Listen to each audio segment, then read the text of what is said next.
Hey everybody, welcome back to Runaway Trains. Today we're in San Luis Obispo, California, here at the Amtrak station, the old Union Pacific, Southern Pacific.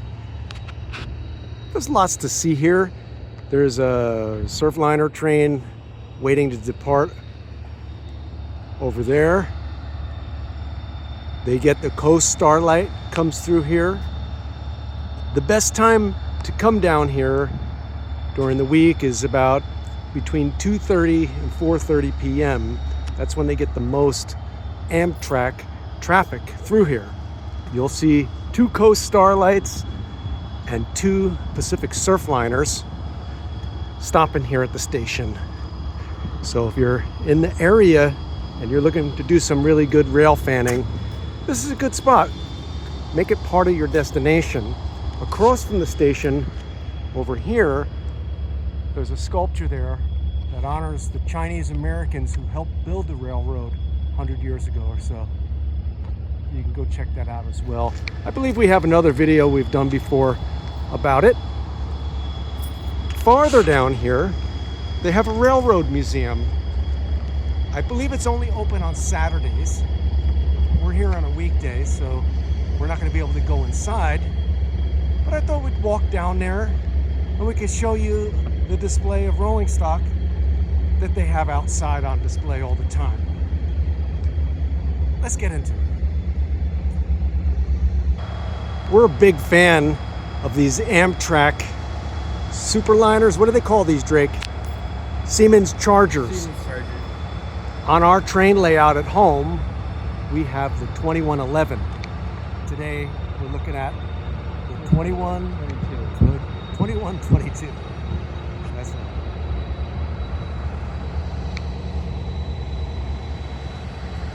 If you do ever ride the Pacific Surfliner, I highly recommend going business class.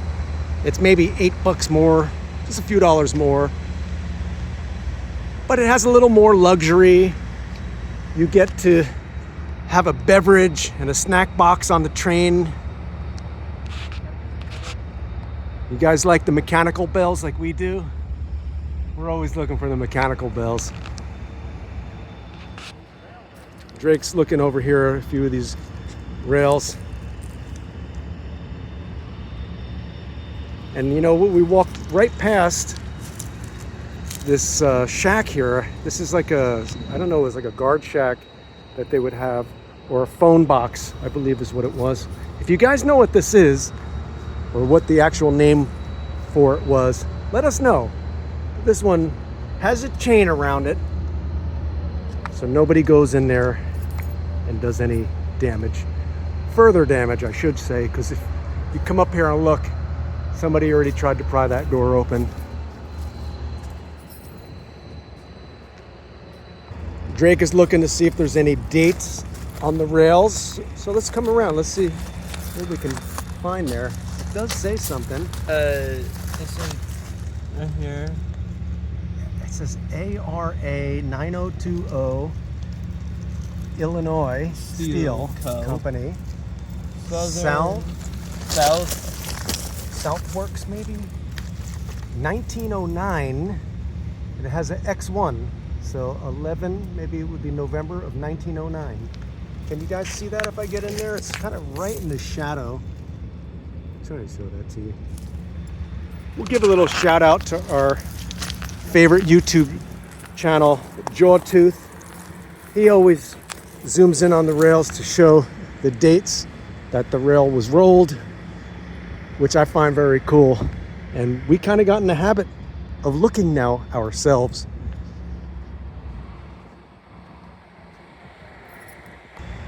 It looks like maybe they're installing more rail here, probably extending it for their collection.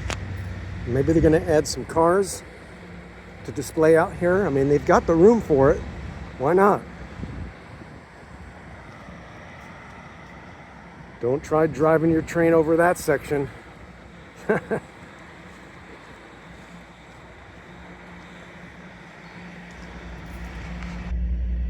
We're at the San Luis Obispo Railroad Museum.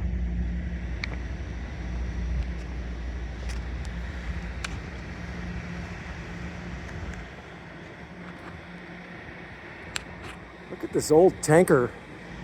It's all riveted. Man, this thing is massive. Go stand next to that, Drake, so people can kind of get an idea how tall that is. This thing is gigantic.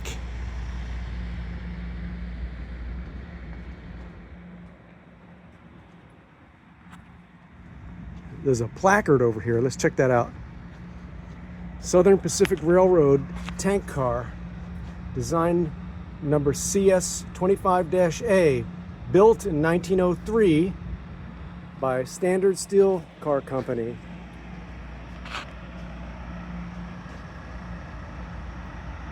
We're looking over here now at this car, and you can see you've got like the steel here, and then the rest of that is all wood, and it almost looks like that top part was added to it, like this was a gondola maybe, and then they added those top walls. Look at that old school brake wheel up there.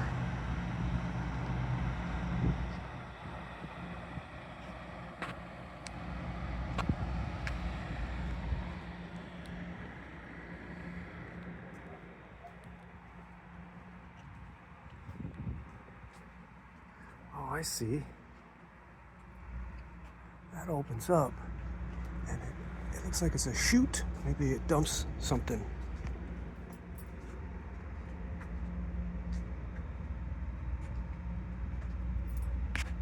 It's a Southern Pacific Railroad sugar beet gondola car. Built in 1949. It was leased to the Union Sugar Company in the 80s, where it operated from the Union Sugar Beet Refinery in Betaravia, California. When the refinery closed in 1994, the car was donated to the museum in 2018. These cars are just massive. I can't believe how tall they are.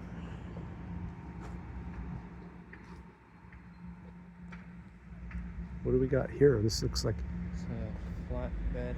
Like a flat car, but there's like opening. It's all open in the middle there, you know. Maybe there's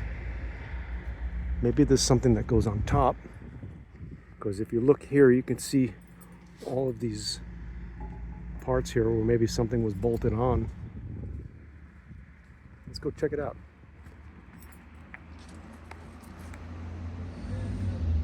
It's a flat car. It's a flat car, yeah? Yeah. Let's see. Southern Pacific Railroad flat car number 142260, class F-70-7.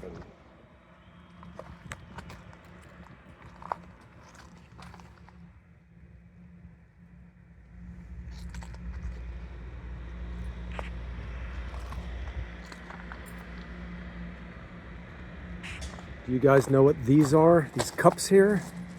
We saw a great video about how they used to do polling, where they would put a pole there and the person would hold that pole out, and they would do that to move cars along on the track next to it, so they wouldn't have to move the engine onto the next rail. Check it out, look that up. Locomotive polling, old railroad polling.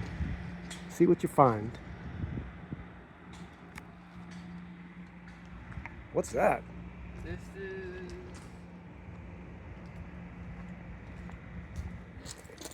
Motor car model 532R, Northwestern Motor Company.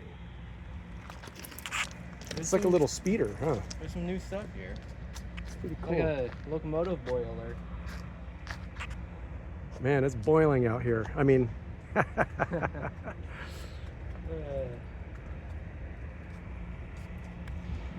we watched a movie this week called The General with Buster Keaton. It's an old silent film.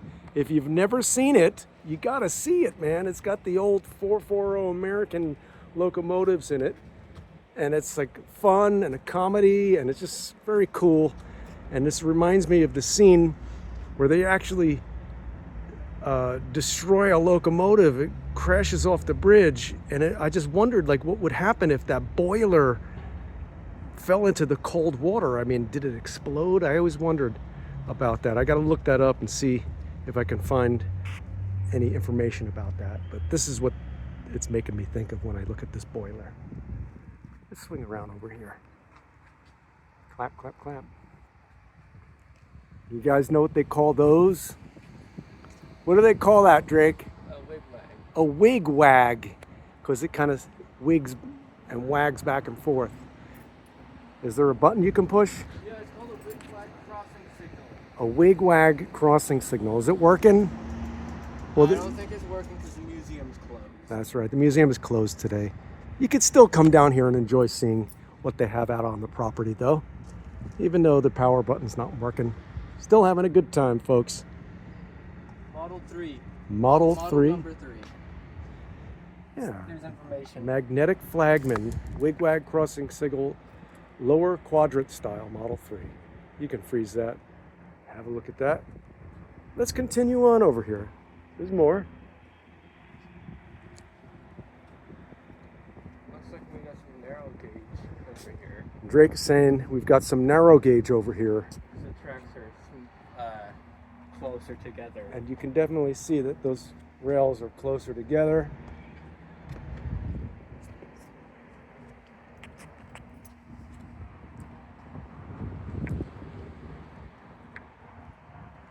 And these cars don't seem nearly as tall as those other ones.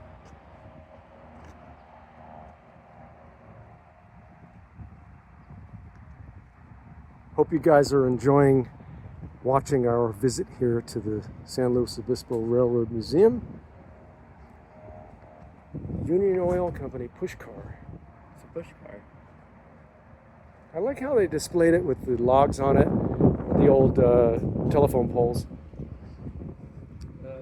Looks like those are telephone poles. Yep, the telephone poles. Pacific Coast Railway maintenance trailer. So is this MOW equipment? Maintenance of way. Maintenance of way. And you got a switch right here. Yep. Doesn't work. Kind of reminds me like the handle on an old well, like on a water pump. Pacific Coast Railway boxcar 1200 group. I think it's talking about this one right It's talking about this one. These cars are actually made out of wood. You look at it real close here, you can kind of see it doesn't look very strong. It just looks like something that they would have in your home, like wainscoting or something. Floorboards. And the door would just slide. The door. It's on a roller across the top there. Yep. And we got a truck trailer. And Drake's saying we have a truck trailer over here. These are the old school trucks here. Has like that rounded thing. Motor truck trailer. By Fruhauf. Let's see, it was built in Los Angeles in 1946. PMT was Southern Pacific Railroad's trucking subsidiary company.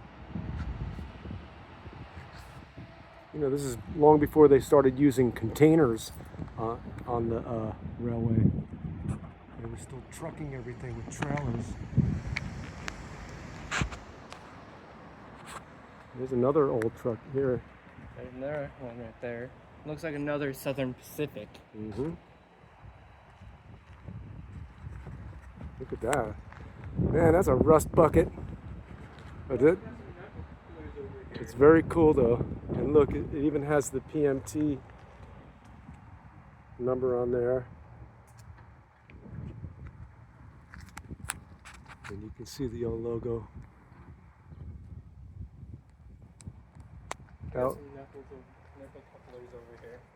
Now you want to see how big these couplers really are, Drake. Go sit on that. You kind of get an idea. That's how big that is. Man. That's some crazy stuff right there. That's a pretty big coupler.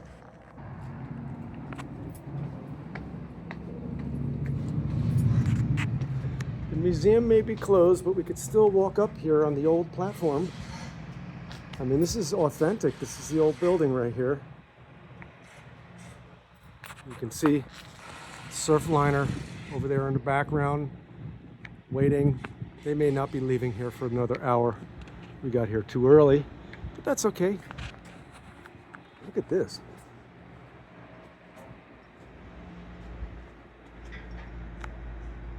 An observation car. An observation car, and it even has the tailgate there. This always reminds me of like the Polar Express when they're out on the back of the train singing. Right. You know what I'm talking about? Yes, I do.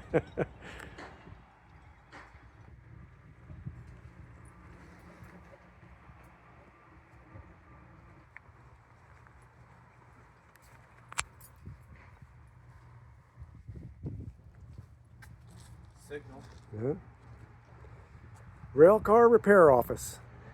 I've got a rail car that needs to get fixed. Southern Pacific RIP track office, San Luis Obispo Yard. So the rest in peace, no. The RIP track and this small office to support it were built as part of the SP San Luis Obispo Roundhouse Yard Complex. Southern Pacific arrived in San Luis Obispo in May 1894 and built their original passenger station, freight house, and roundhouse yard complex. The RIP track and office were built to provide a location for emergency repairs on bad order railroad cars that could not continue on their journey.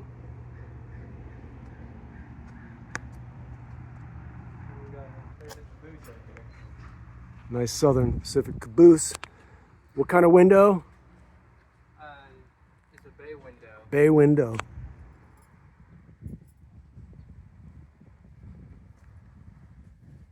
There's more history on there. Built in 1972 by International Car Company. It has some spare knuckle couplers.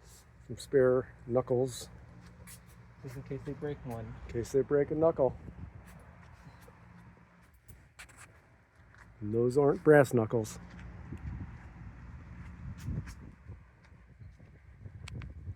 What is this, Drake? This is a Plymouth locomotive. A Plymouth locomotive.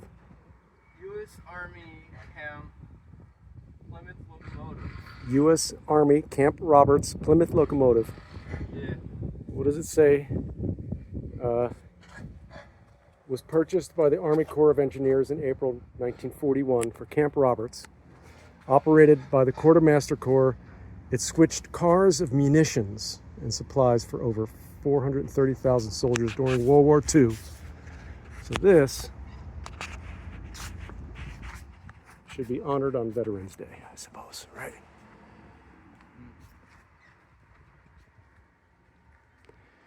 On Memorial Day as well. Looks like we got one more thing down here at the end of the line, or two things. That looks like the tank for a tender. No, this is a tender. It's Tender. it's a tender, but it doesn't have the Locomotive. wheels or the chassis. Give a big knock on that. Knock on that with your hand. Can you hear that? Big hollow. Is there any water in there? No, just tar. It's tar. That's good. Maybe the water goes way up on the top up there. Maybe that's for the oil down the bottom or something, maybe. I don't know. And an old caboose. There's an old caboose here. It looks like they're working on it. And just a pile of junk right there. And it's, you can see it's really deteriorated. All the wood coming apart down along the bottom there. Let's see if I can get a little closer. All the nails sticking out there. Check this out. Look at all those nails, man. This thing was built by hand. Man. And just random. And then we got some random parts back there. I wonder if that chassis, those trucks that we see, go to that tender that we just looked at. Now, what do they call that? It's the cupola That's the cupola, yeah. at the top. So I'm still learning about the different types of cabooses. The cupola, And like we saw back there, had the bay window. Sometimes the cupola is not in the center, it's offset. I've seen them even farther back, I believe. I don't know if that makes a difference on what purpose the caboose serves. Maybe it's just design. If you guys know if that serves a purpose for it to be in a certain place on the caboose, please leave a comment. We're still learning. We're always open to learning new things. I sure would love to have a caboose on our property that we convert into like an apartment or an office or a studio. That would be really cool. Our little caboose house, our caboose. Well, that's going to round up our video here of the San Luis Obispo Railroad Museum. Here's another one of these little like kiosks. If you know what that was for, I believe maybe there was a phone in there or something where they could communicate with the dispatch or the locomotive or the engine, or maybe just stay out of the rain. Let us know, because it's like made out of solid concrete. Thank you guys for watching our channel. Please like and subscribe, share with friends. We really enjoy being part of the railroad community, both model railroad and real life trains. And we want to thank you for watching Runaway Trains. We'll see you again on the next run.